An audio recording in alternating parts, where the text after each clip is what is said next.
everyone. Thank you for staying with us. I have a very exclusive interview with Robert Grillo. He is the founder and head of the Free Slaughter Chicago. Wait, Slaughter Free Chicago. Slaughter Free Chicago. I'm sorry, Free Slaughter Chicago, and he is here with us to go over what they are about. So, Robert, can you please introduce yourself to our viewers? Yeah, thanks for having me, Eric. Yeah, of course. It's nice to be here. Of course. So we started Slaughter Free Chicago about a year ago, and prior to that, I was doing Free From Harm, which is a nonprofit that I started 10 years ago. So we're in our 10th anniversary with that. But with Slaughter Free Chicago, it started out as doing research with our legal team to find out. We knew that there was a broken system. We knew that slaughterhouses were not regulated, and we also knew that it was a dying industry, no pun intended, but the slaughterhouse, many have left the city, and so there were just a handful left. There's actually just 16 left, and most of them are small storefront poultry markets. So we knew there was no oversight. We knew there was a broken system of oversight, and we knew that these places were just hellholes, really, where workers, obviously animals, were exposed to like cruelty that is unimaginable to most people, but then also exposing workers to horrific conditions. Just, you know, the slaughterhouse workers are 3 times more likely to suffer from a serious injury, like amputation or head trauma or something like that, 3 times more than any other kind of American worker. And that's just one way that workers are, the victims of this industry as well. But we knew there was a broken system, so we did a lot of research, and long story short, after about 6 months of research, we found that there was a legal path to closing them, but it required that certain city officials did their job. So we started targeting them, and we went public back in December of 2018, and we started a pressure campaign to get them to do their job.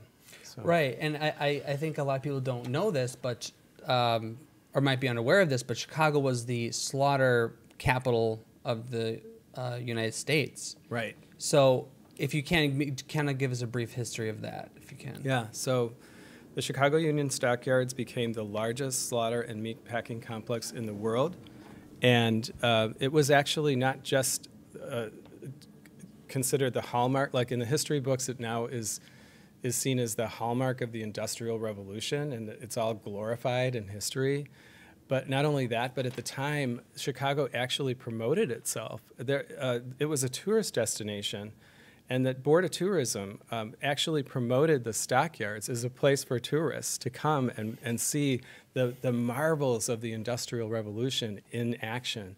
And most people came and saw how horrific it was, but they were almost more overwhelmed by the technology, because this was the first time in history where just the total industrialization of animal killing was on display, and 500,000 people went through the stockyards as tourists. So that's the legacy we have, and we think the history on that is wrong. In fact, we look at Upton Sinclair's interpretation of what happened there as the correct one.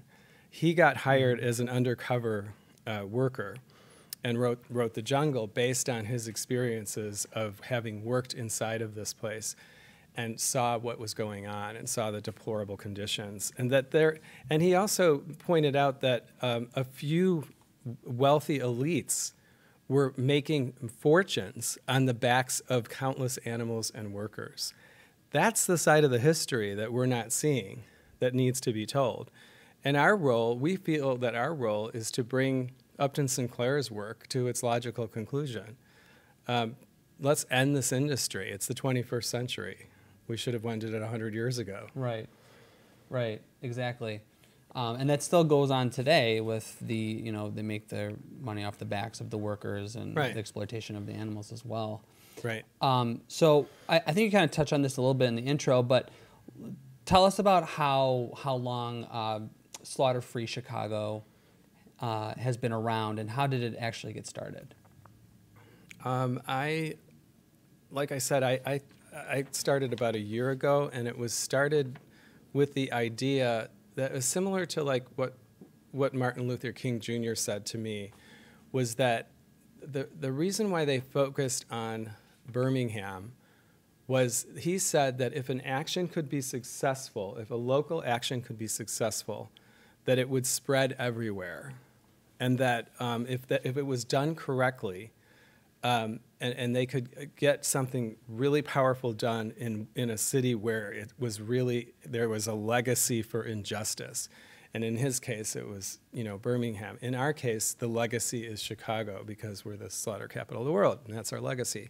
So I was kind of taking a cue from King in that we could start something locally that could have some kind of viral effect that he was talking about, and try this local grassroots approach and see if we could apply it to this particular movement of ours and see if it works. Right, and then also on the Slaughter-Free Chicago website, there's a list of 12 planks on how getting rid of slaughterhouses in the city of Chicago will benefit residents. So you can just like, highlight some of those points for our viewers to let us know how important this is, getting rid of slaughterhouses. Right, yeah, there's been a lot of interesting research that has been done between the connection between, the plight of slaughterhouse workers. Not only do they have the most physically dangerous occupation in the country, but they also suffer high rates of PTSD, right, substance abuse, and domestic violence. Some very good studies that have been done about that. Another study by Amy Fitzgerald, who is a professor of criminology, found that that whenever and wherever slaughterhouses open, crime rates, violence goes up in those communities. So, like Emma Mitz is the alderman that we have to work with, or we don't have to work with her, but she's the one that we have to confront. And, she told one of our activist friends that we don't want to deal with animal issues. We've got violence in the streets, and that's the important thing that we need to deal with, even though she's on the Committee on Licensing, which has nothing to do with solving violent crime. And so, our response to someone like that is that we can't solve one form of violence until we look at all the other forms that are connected and feeding each other. And this is a situation where there is a clear, empirically proven connection between the violence, the institutionalized violence against animals, and violence in our own society. Right, and there are also, people may not know this, but the people, besides the people that are actually living in the close proximity to the slaughterhouses, how the health hazards of that as well, getting rid of them will be beneficial for our public health. Absolutely, and the public safety. I mean, just to give you an example, I can go out and into the dumpster of any slaughterhouse in the back of their place, and I can open up the lid, and I can find bags of dead animals. That's disgusting. Bloody, torn up dead animals that were non-marketable, and they were just stuffed in bags and thrown in dumpsters. And regular trucks that pick up our garbage, yours and ours, are the same ones that pick this up, and it gets all mixed together. So we're about to blow the whistle on these places because they're all doing it. Right. And Streets and Sanitation doesn't know it because they don't know. They don't really. These are in bags. They don't know what's in the bags usually unless they fall out. But the health department doesn't know and doesn't inspect. And so we're going to get on them about this. Another interesting, one other thing I just wanted to mention in terms of the connection is there's a couple of interesting studies about how people that believe in human supremacy or dominion are more likely to also hold prejudicial beliefs against women, people of color, and other marginalized groups. That there's a connection between the way we regard animals and other oppressed groups. Right. So a lot of people think, veganism is, they only focus on one issue, but it's really It's an all the intersectional- issue. It's all the issues that face everybody, Yes. from systemic racism, white aggression, capitalism, imperialism. It's all interconnected with veganism. Absolutely. I mean, it's an intersectional approach to looking at justice and violence and oppression that includes, instead of excludes, other species. Right. Just because they're not human doesn't mean they're not capable of suffering from forms of oppression in a different way that Right. is still meaningful to them. Right. Even though it's not our own specific experience. So we need to kind of get over ourselves Exactly. as being the only ones that matter. Right. Like you said, it's all interconnected. I know you said that, the Slaughter-Free Chicago has been around for, a short amount of time. So have there been any victories thus far? Or are there any current barriers? If so, what are they? Well, yeah, I'm glad you asked, actually, because the slaughterhouse closest to us was actually shut down. Great. Recently, the one in Lawrence, just east of here, Aiden Oh. Poultry. So good. when at a certain point, we asked activists to file 311 complaints. And so we barraged the city with 311 complaints, Department of Buildings, and said these zoning laws are being violated.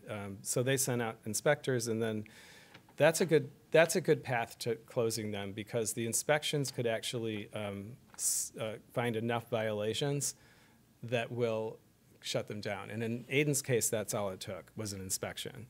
And they found multiple problems. They found sewage in the bottom level, animal sewage, just plumbing issues, just a mess. And neighboring businesses and residents were complaining. They're like, the stench is incredible. And so the city shut them down.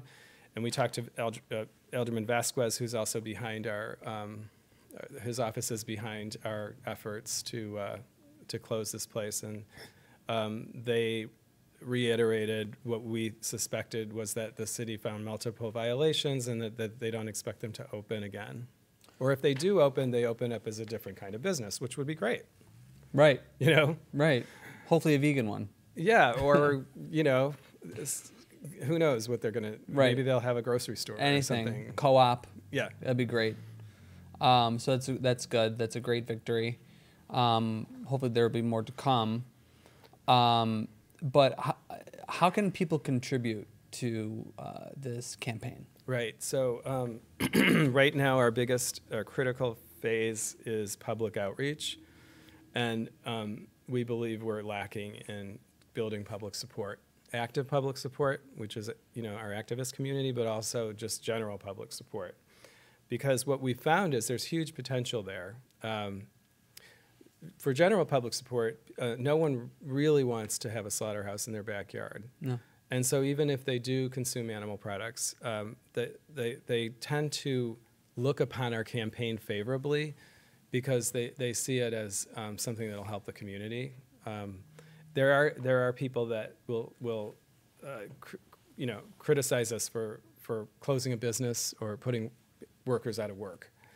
And our response to that is that we're actively looking for ways to help the workers transition to other employment and to other jobs. So it's a difficult process because we don't know them by name. We can't contact them one-on-one. But we are working with an immigrant rights group, and we hope to make some headway in terms of how we can help those workers as well, because we want to be a part of the solution for everybody. Right. And but before we wrap up, Robert, please remind our audience where they can find your work and how they can find out more about Slaughter-Free Chicago. Yeah, the most important thing is to join our mailing list at slaughterfreechicago.com. And then you'll get alerts for meetings and meetups and actions that we have, and things and calls to actions and things like that. And so we don't use social media for like substantive conversations. We really want to stress like how important it is to meet and Right. to have people in person talking about important issues. So we just use social media for like logistical we're meeting here at this time and, bring this and that. But like anything else that is any substance, we avoid social media because it just becomes you know how it can be. Exactly. I know firsthand how it could be, Yeah. especially on this issue. Right. But you also have another website, Free From Harm. Yeah. Free From Harm is the nonprofit site, which is more broad in its scope. We have over 500 pages of content, anything from the environmental impact of animal agriculture to the horrors of the industry for animals, for workers, for the planet. So we've got tons of good contributing authors contributing to that site. Yeah. Okay. Well, I again thank you so much for joining us. Thank you for letting us know more about Slaughter Free Chicago. I hope our viewers and subscribers, go to this website and contribute if they want to get involved. Again, thank you so much for joining us. My name is Eric Unger, and we'll see you again soon.